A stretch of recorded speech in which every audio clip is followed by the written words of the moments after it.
வணக்கம் விவாஸ், நீங்கள் பார்த்துறது உங்கள் KohsaAuto. நான் தான் உங்கள் அசோக் பேசுகிறேன்.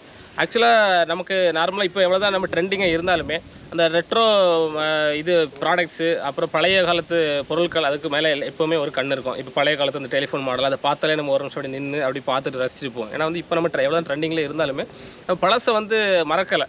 அதை பார்த்தாலே நமக்கு ஒரு அந்த ஏதோ ஒரு நமக்கு மைண்டில் வந்து ஒரு ஞாபகம் வராத மாரி வரும்.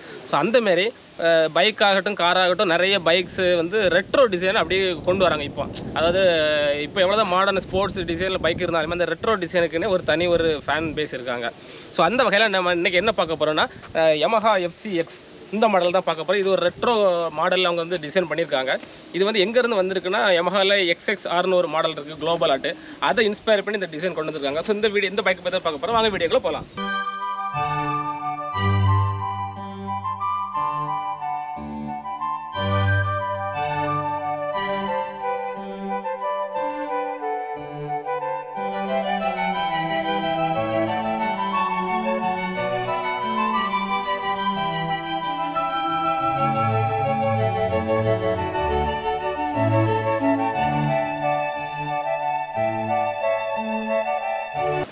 ஓகே, இப்போ வந்து இந்த ஃப்ரண்ட் டிசைன் பார்ப்போம். அந்த ஃப்ரண்ட் டிசைன் வந்து இந்த ஹெட்லாம்ப் பார்த்தீங்கன்னா ஒரு ரவுண்டு ஷேப், அதாவது இதுதான் அந்த ரெட்ரோ அந்த மாடல் அந்த ரவுண்ட் டிசைன் கொடுத்துருப்பாங்க. ஸோ இதில் சைடில் பார்த்தீங்கன்னா டிஆர் கொடுத்துருப்பாங்க. இது day time running lamp. And சென்டரில் வந்து ப்ரொஜெக்டர் ஹெட்லாம்ப் கொடுத்துருக்காங்க. இந்த ப்ரொஜெக்ட் லேம்ப் எங்கே இருக்குன்னா எம்டியில் வருது. இப்போ ரீசெண்டாக கூட நம்ம R15 இந்த ப்ரொஜெக்ட் லேம்ப் பார்க்கலாம். புதுசாக வெர்ஷன் 4ல் இந்த மாதிரி ப்ரொஜெக்டர் இந்த மாதிரி ரவுண்டு இதான் கொடுத்துருக்காங்க. இது என்னென்னா பார்க்க நல்லா இருக்குது. பட் நைட் டைமில் வந்து ஒரு டீசெண்டான த்ரோ வருது. பட் என்ன கொஞ்சம் பவராக கொடுத்துருந்தா நல்லாயிருக்கும். அண்ட் இண்டிகேட்டர் பார்த்தீங்கன்னா எல்இடி கொடுக்காம ஹாலஜனில் கொடுத்துருக்காங்க. ஸோ இது வந்து ஒரு காஸ்ட் கட்டிங் இது கொடுத்துருக்காங்க. ஏன்னா இப்போ லேட்டஸ்ட் எல்லா வண்டியுமே இண்டிகேட்டர் எல்லாமே எல்இடி வரது தான் வந்து ஒரு ஃபேஷன். ஸோ ஸ்டில் இது வந்து இந்த ரெட்ரோ டிசைன் அந்த மாதிரி கொடுக்கறதுனால இது வந்து ஹாலஜனில் கொடுத்துருக்காங்க. ஸோ இது ஒரு காஸ்ட் கட்டிங் அந்த மாதிரி சொல்லலாம். அண்ட் ஃப்ரண்ட்டில் மட்கார்டு பார்த்தீங்கன்னா ஸ்டீலில் கொடுத்துருக்காங்க. ஸோ நல்லா வெயிட்டாகவே நல்லாவே இருக்குது. நல்லா ஸ்டடியான ஸ்டீல் இதாக கொடுத்துருக்காங்க. சைடு டிசைன் பார்த்தீங்கன்னா இது டேங்க் பார்த்தீங்கன்னா மெட்டலில் தான் கொடுத்துருக்காங்க. ஸோ நல்லா ஸ்ட்ராங்காகவே இருக்குது. இது வந்து 10 லிட்டர் ஃபியூல் டேங்க் வருது. அண்ட் ஃப்ரண்ட்டில் சஸ்பென்ஷன் பார்த்தீங்கன்னா இது வந்து 41mm டெலிஸ்கோபிக் ஃப்ரண்ட் சஸ்பென்ஷன் கொடுத்துருக்காங்க. அண்ட் இது வந்து அலாய் வீல், ரெண்டுமே அலாய் வீல் வருது. அண்ட் டியூப்லெஸ் டயர், இது வந்து 17 inch வீல் வருது. அண்ட் இது வந்து டியூவல் சேனல் ஏபிஎஸ் கொடுக்கல, சிங்கிள் சேனல் ஏபிஎஸ் ஃப்ரண்ட்டில் மட்டும் தான் ஏபிஎஸ் கொடுத்துருக்காங்க. அண்ட் இது டிஸ்க் பிரேக் கொடுத்துருக்காங்க. இது நல்லா ஸ்ட்ராங்காகவே இருக்குது. ஆக்சுவலாக 320mm டிஸ்க் பிரேக் வருது ஃப்ரண்ட்டில். அண்ட் இந்த இன்ஜின் கெப்பாசிட்டி பார்த்தீங்கன்னா இது வந்து 155cc சிங்கிள் சிலிண்டர் ஆயில் ஏர் கூல்டு இன்ஜின். இது வந்து அப்படி Yamaha FZ இருந்து தான் அந்த இன்ஜினை எடுத்துருக்காங்க. அதாவது 150cc அந்த Yamaha FZ என்ன இன்ஜின் இருக்கோ அதே இன்ஜின் தான். இதோட பவர் பார்த்தீங்கன்னா 12.2 horse power and 13.3 Nm torque வருது. அண்ட் இதோட மைலேஜ் அது பார்த்தீங்கன்னா இது வந்து சிட்டிலையும் சரி ஓரளவு இது ஒரு நார்மல் டிரைவிங்கில் 45 km ரேஞ்ச் வந்து கொடுக்குது.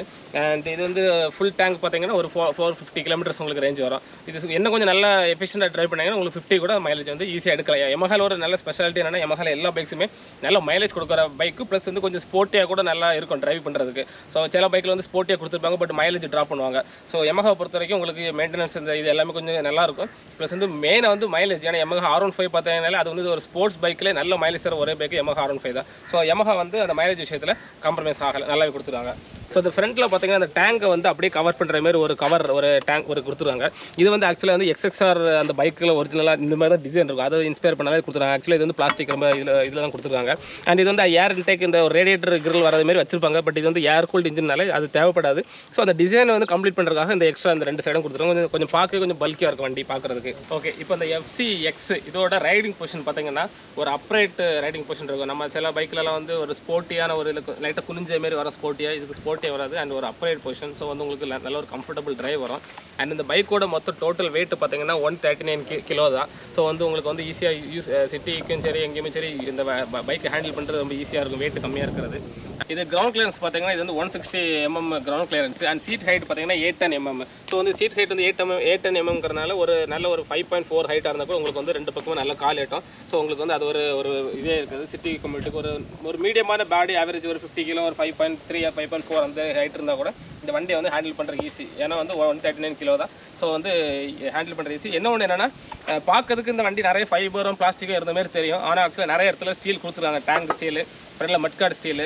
இந்த பிளாஸ்டிக் இந்த டேங்க் வர கவர் வந்து பிளாஸ்டிக் தான். பட் அதுக்கு ஒரு கவர் தனியாக கொடுத்துருக்காங்க, ஒரு ப்ரொடெக்ஷன் இது மாதிரி, அது ஸ்டீலில் கொடுத்துருக்காங்க. ஸோ உள்ளே வந்து பிளாஸ்டிக், பட் இது வந்து அது ஸ்டீலில் கொடுத்துருக்காங்க. ஸோ கீழே விழுந்தா கூட இது வந்து ப்ரொடெக்ட் பண்ணிக்கும். ஸோ அந்த வகையில் இந்த Yamaha வந்து பாராட்டணும், இந்த பைக்கில் நல்லாவே கொடுத்துருக்காங்க. இந்த வண்டியோட பேக் டிசைன் பார்த்தீங்கன்னா ஒரு ஃபுல்லாக ரொம்ப கவர் பண்ணாமல் கொஞ்சம் ஓப்பனான அந்த ஒரு டிசைன் தான் கொடுத்துருக்காங்க. டெயில் லைட்டு பார்த்தீங்கன்னா எல்இடி கொடுத்துருக்காங்க. பட் இண்டிகேட்டர் ஸ்டீல் வந்து உங்களுக்கு வந்து ஹாலஜன் தான் கொடுத்துருக்காங்க. இந்த டெயிலில் இந்த பேக் செக்ஷன் உங்களுக்கு எந்த பைக் ரிசம்பிளன்ஸ் கொடுக்குது? எனக்கு இதை பார்க்கும்போது கேடிஎம்ல ஹஸ்குவானான ஒரு பைக் இருக்குது, ஒரு 250cc. அந்த டிசைன் தான் எனக்கு இந்த பேக்கில் பார்த்தா தோணுது. உங்களுக்கு எந்த டிசைன் தோணுதுன்னு வந்து கமெண்ட்ஸில் கொடுங்க. அண்ட் பின்னாடி வந்து ஒரு ரியர் டயர் ஹக்கர் கொடுத்துருக்காங்க. ஸோ இங்கே ஒரு டயர் ஹக்கர் இருக்குது. ஸோ வந்து டஸ்ட்டு இந்த இதெல்லாம் வந்து உங்களுக்கு வந்து ஸ்ப்ளாஷ்லாம் ரொம்ப அடிக்காது. பின்னாடி பில்லியன் இருக்குது உங்களுக்கு. என்ன இந்த இடத்துல கொஞ்சம் ஓப்பனாக கொடுத்த மாதிரி கொடுத்துருக்காங்க.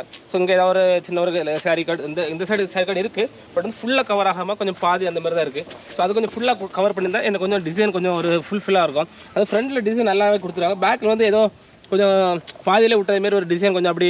ஆக்சுவலாக அந்த டிசைன் தீமே அப்படி தான். ஸோ பேக்கில் வந்து ரொம்ப வந்து கவர் இல்லாத மாரி இருக்கும். ஸோ அது மட்டும் தான் ஒரு சின்ன ஒரு இதுமாரி தெரியுது, ஒரு ஃபினிஷிங் இல்லாத மாரி அப்படி தோணுது. ஸோ இப்போ இந்த வண்டியோட இன்ஸ்ட்ருமெண்ட் கிளஸ்டர் பார்ப்போம். ஸோ இது வந்து ஒரு எல்சிடி ஸ்க்ரீன் அந்த மாதிரி இந்த நம்ம எஃப்சி அதெல்லாம் பார்க்குற அதே ஸ்க்ரீன் ரொம்ப சின்னதாக இருக்குது. நம்ம MT 150 பார்க்குற அதே சைஸ் தான் இருக்குது, குட்டியாக தான் கொடுத்துருக்காங்க. ஸோ வந்து டிஜிட்டலாக தான் கொடுத்துருக்காங்க. ஸோ லெஃப்ட்டில் பார்த்தீங்கன்னா டாக்கோமீட்டர் கொடுத்துருக்காங்க. இது உங்களுக்கு RPM அந்த இதெல்லாம் வரும். அண்ட் இங்கே வந்து ஸ்பீடோமீட்டர் கொடுத்துருக்காங்க.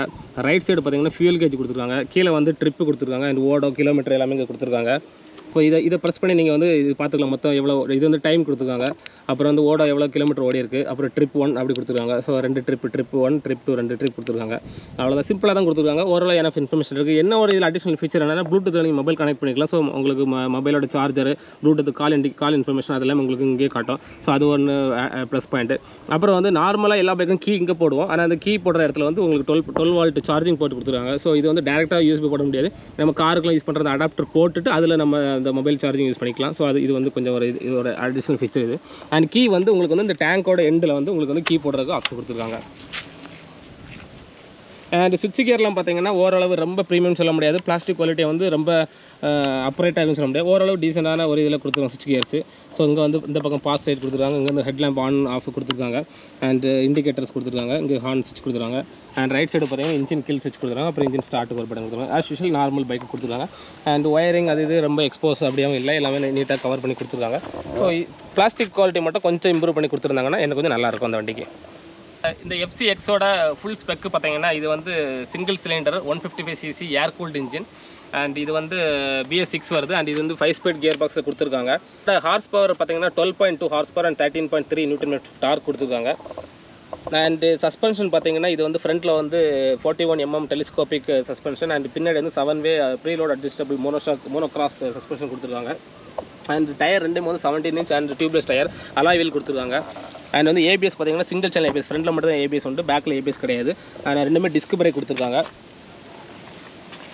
அண்ட் LED ஒன்லி ஹெட் லேம்பும் டெயில் லேம்ப் மட்டும் தான் LED. இண்டிகேட்டர்ஸ் எல்லாமே உங்களுக்கு வந்து ஹாலஜனில் கொடுத்துருக்காங்க.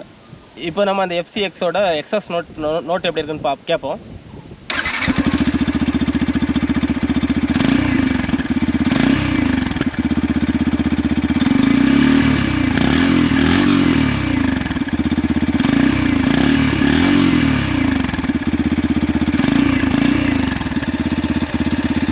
ஸோ இப்போ FZ-X இதோட பாசிட்டிவ் நெகட்டிவ் பார்ப்போம். ஸோ ஃபஸ்ட்டு வந்து நம்ம நெகட்டிவ் பாயிண்ட்ஸ் பார்ப்போம். நெகட்டிவ் பாயிண்ட் என்னென்னா, ஃபஸ்ட்டு பாயிண்ட் வந்து இந்த ஃபியூல் டேங்க். இது வந்து 10 லிட்டர் தான் கொடுத்துருக்காங்க. ஸோ 10 லிட்டருங்கிற போது கொஞ்சம் நம்ம சிட்டிக்கு ஓகே, ஏன்னா இது மெயினாக வந்து சிட்டி கம்யூட்டுக்காக தான் இந்த பைக்கை இது பண்ணியிருக்காங்க, லான்ச் பண்ணியிருக்காங்க. ஸோ வந்து லாங் ஹைவே அப்படிலாம் இல்லை. பட் வந்து இதோட பாசிட்டிவ் என்னன்னா நல்ல கம்ஃபர்டபுள் பொசிஷன் இருக்குது நம்ம ரைட் பண்ணுறதுக்கு. ஸோ வந்து நீங்கள் லாங் கூட கொஞ்சம் ஸ்ட்ரெச் எடுக்கலாம். பட் இது வந்து சேம் 150cc கொஞ்சம் லாங் நீங்கள் அதாவது ரொம்ப டூரிங் போக முடியாது, கொஞ்சம் ஒரு இன்டர்சிட்டி கனெக்ட் பண்ணுறதுக்குலாம் நீங்கள் போகலாம். ஸோ அந்த நேரத்தில் இது வந்து ஒரு 12 லிட்டர் அட்லீஸ்ட் 12 or 15 லிட்டர் கொடுத்துருந்தாங்கன்னா உங்களுக்கு இன்னும் கொஞ்சம் ரேஞ்ச் கிடைக்கும். ஸோ இப்போவும் வந்து குறைவில்லை, கெப்பாசிட்டி தான் 10 லிட்டர். பட் வந்து உங்களுக்கு வந்து 45-42 மேலே மைலேஜ் இருக்கனால உங்களுக்கு வந்து 400 கிலோமீட்டர் வரைக்கும் உங்களுக்கு வந்து ரேஞ்ச் கிடைக்குது. அது ஒரு நல்ல ரேஞ்ச் தான். ஸோ அது ஒரு டேங்க் கெப்பாசிட்டி மட்டும் கொஞ்சம் இது பண்ணியிருக்கலாம், இம்ப்ரூவ் பண்ணியிருக்கலாம். ரெண்டாவது நெகட்டிவ் பார்த்தீங்கன்னா இந்த கியர் லிவர் வந்து நீங்கள் ஷூ போட்டு போடும்போது இப்போ சிங்கிள் லிவர் இருக்கனால உங்களுக்கு கொஞ்சம் காலை உள்ளே போட்டு எடுக்கிறது கொஞ்சம் அன்கம்ஃபர்டபுளாக இருக்குது. ஆனால் அதில் இன்னொரு இது ப்ளஸ் என்னன்னா, இதில் நீங்கள் அட்ஜஸ்ட் பண்ணுறதுக்கு ஒரு ஆப்ஷன் இருக்குது. ஸோ நம்ம சர்வீஸ் சென்டர் கொடுத்து நமக்கு எப்படி இந்த காலுக்கு வேணுமோ அதுக்கு தவிர எனக்கு கொஞ்சம் ஹைட் வச்சுக்கலாம். இதில் கொஞ்சம் ஹைட்டாக இருந்தால் கொஞ்சம் கரெக்டாக இருந்திருக்கும். ஸோ அது இப்போ கொஞ்சம் கீழே இருக்குது. ஸோ அது ஒரு அட்ஜஸ்ட்மெண்ட் இருக்குது. ஸோ அது மாற்றிக்கலாம். ரெண்டாவது கொஞ்சம் அந்த பிளாஸ்டிக்ஸ் எல்லாம் கொஞ்சம் குறைச்சிருக்கலாம். இந்த ஃபைபர் பிளாஸ்டிக்லாம் வைக்கிறப்ப கொஞ்சம் அந்த குவாலிட்டி அட்லீஸ்ட் மெட்டல் போட்டுருக்கலாம், இல்லை அந்த ஃபைபரை வந்து கொஞ்சம் இம்ப்ரூவ் பண்ணியிருந்தோம். அந்த குவாலிட்டி லெவல் இம்ப்ரூவ் பண்ணியிருந்தா கொஞ்சம் ப்ரீமியமாக இருக்கும் அந்த பைக்கு. ஸோ மற்றபடி வெளியிருந்து பார்க்கும்போது கொஞ்சம் நல்லாயிருக்கும். அந்த கிட்ட வந்து பார்க்கும்போது ரொம்ப நிறைய பிளாஸ்டிக் இந்த பைக்கில் இருக்க மாதிரி தூரத்தை பார்க்க ஒரு ஃபீல் இருக்கும். ஸோ அதனால கொஞ்சம் வந்து ஒரு ப்ரீமியம்னஸ் கொஞ்சம் கம்மியாகுது, அவ்வளோதான். இந்த பைக்கு மெயினாக யாருக்கு சூட் ஆகும் அப்படின்னா, இப்போ நிறைய பேர் இந்த ஸ்போர்ட்ஸ் பைக் அந்த ஸ்போர்ட்ஸ் டிசைன் வேண்டாம், அந்த பேக் சீட்டை தூக்கிட்டு இருக்கோம், அதாவது ஒரு ஃபேமிலி ஓரியன்டாக இருக்குது. இப்போ லேடிஸ்லாம் ஏற்றுறோம், அப்போ அந்த மாதிரி ஸ்போர்ட்ஸ் பைக்கெலாம் இருந்துச்சுன்னா ஃபேமிலி பின்னாடிலாம் லேடிஸ் உட்கார கொஞ்சம் கஷ்டப்படுவாங்க. அந்த மாதிரி இருக்கவங்களுக்கு அதே 150cc அதே Yamaha FZ-ல இருக்க அதே இது இன்ஜின் அண்ட் உங்களுக்கு மைலேஜ் நல்லா கிடைக்கும். அந்த டிசைன் உங்களுக்கு அந்த ரெட்ரோ இது கொடுத்தனால இந்த பின்னாடி சீட்டில் நம்ம தூக்கிட்டு அப்படிலாம் இருக்காது. ஸோ ஃபேமிலிக்கெல்லாம் நல்ல ஒரு கம்ஃபர்டபுளான ஒரு பொசிஷன் கிடைக்கும். அண்ட் இது நீங்கள் ஓட்டுறது கூட ஒரு அப்ரேட் பொசிஷன் இருக்கிறதுனால ஒரு நல்ல ஒரு கம்ஃபர்டபுளாக இருக்கும். ஸோ ஃபேமிலி அண்ட் வந்து உங்களுக்கு ஓரளவு அதே சேம் Yamahaவோட இன்ஜின் இருக்கிறனால Yamaha இன்ஜினுக்குன்னு தனியாக ஒரு ஃபேன் பேஸ் இருக்காங்க, நல்ல மைலேஜ் நல்ல ஒரு ரிஃபைண்டான இன்ஜின் அப்படின்னு. ஸோ இவங்க எல்லாத்துக்கும் சிட்டி கம்யூனிட்டி மெயினாக சிட்டிக்குள்ளே ஓட்டுறவங்க அப்படிங்கிறவங்களுக்கு இந்த பைக் வந்து ஆப்டான பைக்காக இருக்கும். இந்த பைக் வந்து பார்த்தீங்கன்னா ஒரே மாடலில் மல்டிபிள் கலர் ஆப்ஷனில் வருது. அண்ட் இதோட ப்ரைஸ் பார்த்தீங்கன்னா 1.3 lakhs வந்து 1.33 lakhs எக்ஸ்ஷோரூம் வருது. ஆன் ரோடு வந்து 1.5 இல்லைனா 1.6, அது ஒவ்வொரு ஸ்டேட்டு டிஸ்ட்ரிக்ட் தவிர அந்த டேக்ஸ் வச்சு மாறுது 1.6 1.5க்கு. ஸோ அதை வந்து நீங்கள் நியரஸ்ட் டீலர்கிட்ட செக் பண்ணிக்கோங்க. அண்ட் சர்வீஸ் அண்ட் வாரண்ட்டி பார்த்தீங்கன்னா இது வந்து 2 years வாரண்ட்டி அண்ட் 30,000 கிலோமீட்டர் எது ஃபஸ்ட் வருதோ அதை வந்து வாரண்ட்டி கொடுக்குறாங்க Yamahaலேருந்து. ஒரு ஸ்பெஷல் இது பார்த்தீங்கன்னா அங்கே பார்த்தீங்களா உள்ள அந்த இன்ஜின் பேயில் வந்து ஒயரிங் இதெல்லாம் வருது.